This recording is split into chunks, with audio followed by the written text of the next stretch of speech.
Baik, dalam kitab Silatullahul Ghaliyah fafirru qifafan wa thiqalan, satu hari Nabi SAW naik di atas mimbar.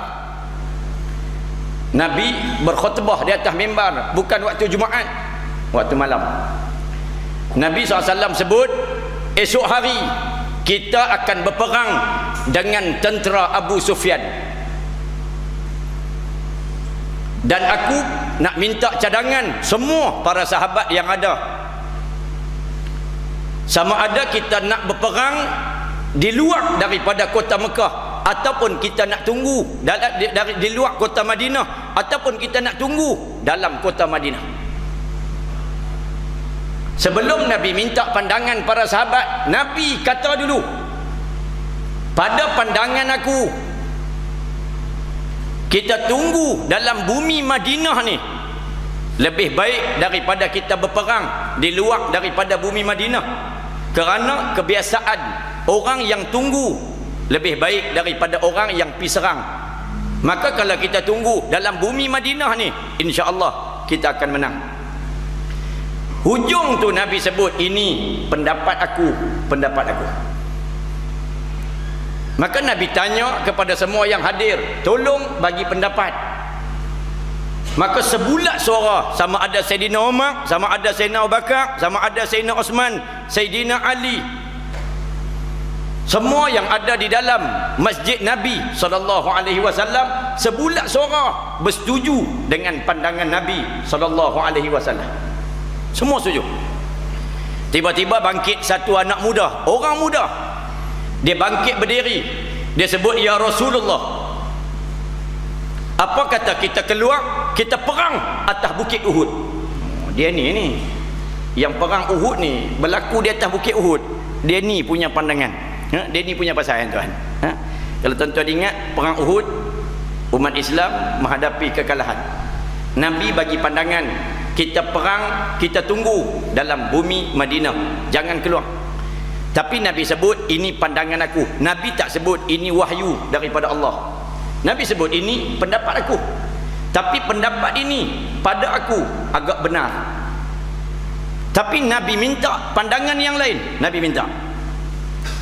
Maka laki-laki ni dia bangkit, dia sebut dekat Nabi SAW, ya Rasulullah, pada pandangan aku lebih baik kita keluar daripada bumi Madinah, kita berperang di atas bukit Uhud, kita tunggu di luar bumi Madinah.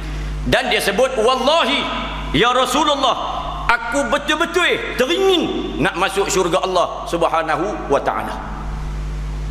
Semua orang, sahabat Nabi yang kanan, yang kiri, sahabat Nabi yang hebat, semua diam, nak tengok Nabi nak kata apa. Tiba-tiba Nabi SAW suruh dia duduk. Nabi pun tanya dia. Nabi kata dekat dia, wahai pemuda, wahai anak muda, macam mana cara kamu nak masuk syurga? Nabi tanya dia soalan tu. Dia sebut, ya Rasulullah, wallahi aku teringin nak masuk syurga. Nabi tanya dia balik, macam mana hang nak masuk syurga? Nabi tanya dia.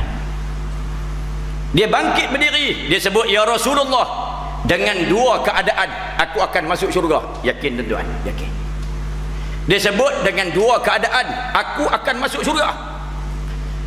Nabi tanya dia balik, tolong sebut dua benda yang kamu yakin kamu akan masuk syurga dengan dua benda, ya tuan. Maka dia sebut depan Nabi SAW, yang pertama sekali, aku sangat cinta kepada Allah dan cinta kepada Nabi lebih daripada dunia dan segala isi dunia. Benda pertama. Dia sebut depan Nabi, aku cinta kepada Allah, aku sayang kepada Nabi lebih daripada dunia dan segala isi dunia. Sama ada bini aku, sama ada anak aku, sama ada mak bapak aku, semua. Nombor 3, nombor 4, nombor 5. Allah nombor 1, Nabi nombor 2. Lain pada tu tak ada dalam hidup aku. Kita hari ni susah tuan-tuan, susah.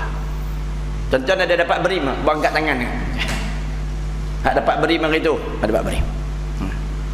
Tak apa, tak mau angkat tangan tak apa. Sekali kita sebut sebab apa beri ni. Nak cerita dengan kawan ini. Kemudian dia sebut dekat Nabi, benda yang kedua, ya Rasulullah, kamu akan dapati aku antara manusia yang akan hadir di medan Uhud esok hari, dan aku tak akan berundung walaupun setapak. Orang kalau perang mungkin ada undung.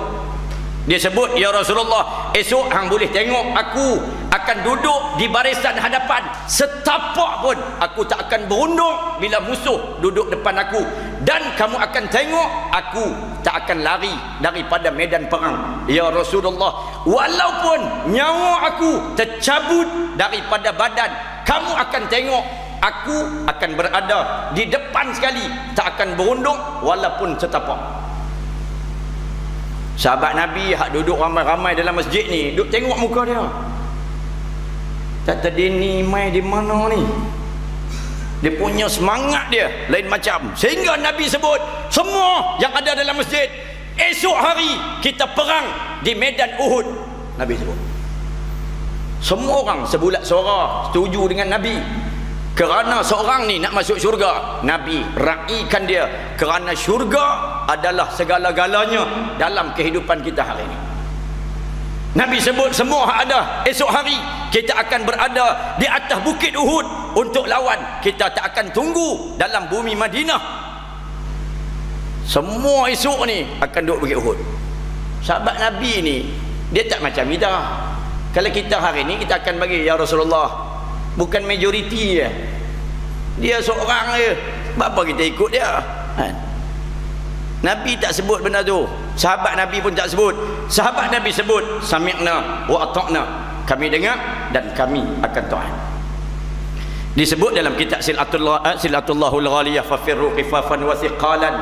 Esok pagi Nabi SAW melihat lelaki ini duduk di saf yang pertama, duduk di barisan yang paling hadapan, dan disebut di dalam sirah, lelaki inilah manusia yang pertama syahid di dalam medan Uhud. Dan Nabi SAW mengatakan kepada sahabat yang ramai, kata Nabi sebut macam ni. Nabi kata semua sekali bila habis perang, Nabi angkat mayat dia, Nabi sebut dia percaya kepada Allah dan Allah juga percaya kepada dia. Maka sekarang ni jenazah dia sedang diusung oleh para malaikat, sedang menuju ke syurga Allah Subhanahu wa ta'ala.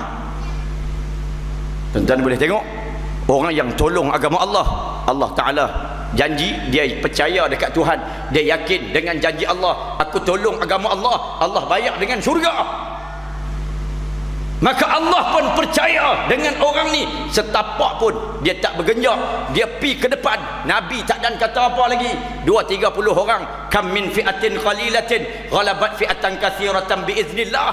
Maka dia boleh tumbangkan beberapa orang sehingga akhirnya nyawa tercerai daripada badan. Bila orang tu yakin dengan Tuhan, Tuhan bagi.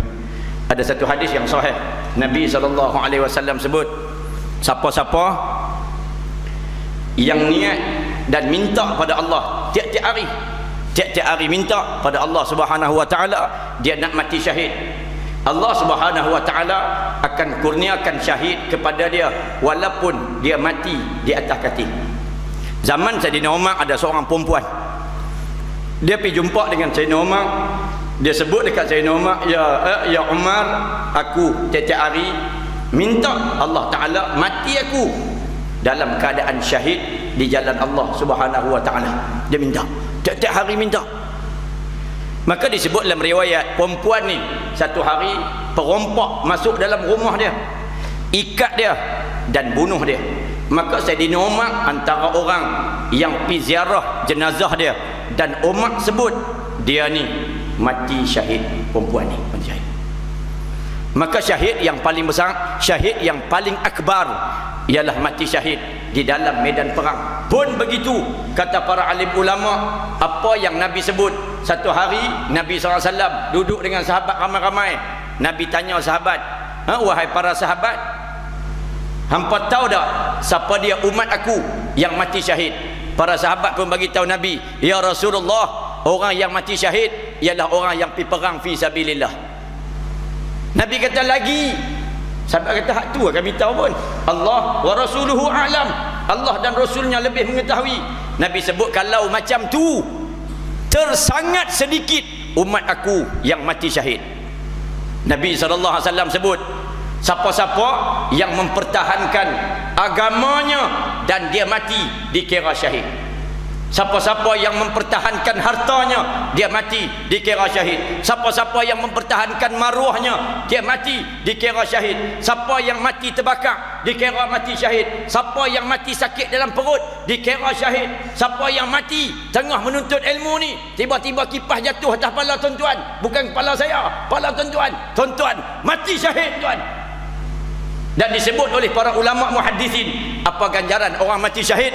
Orang mati syahid, ganjaran dia akan bertemu dengan Rasulullah sallallahu alaihi wasallam di hari kiamat. Tak payah cerita ganjaran lain dah tuan. Ganjaran paling besar hari ini orang di Masjid Batu, Nabi Muhammad pun tak kenal kita sebab tak pernah jumpa kita. Kita pun tak kenal Nabi Muhammad sebab tak pernah jumpa dengan Nabi Muhammad. Tapi siapa yang mati syahid dalam kategori yang Nabi sebut ni, yang paling utama ialah mati syahid berjihad di jalan Allah Subhanahu wa taala, maka semua tu akan berjumpa dengan Nabi sallallahu alaihi wasallam di hari kiamat.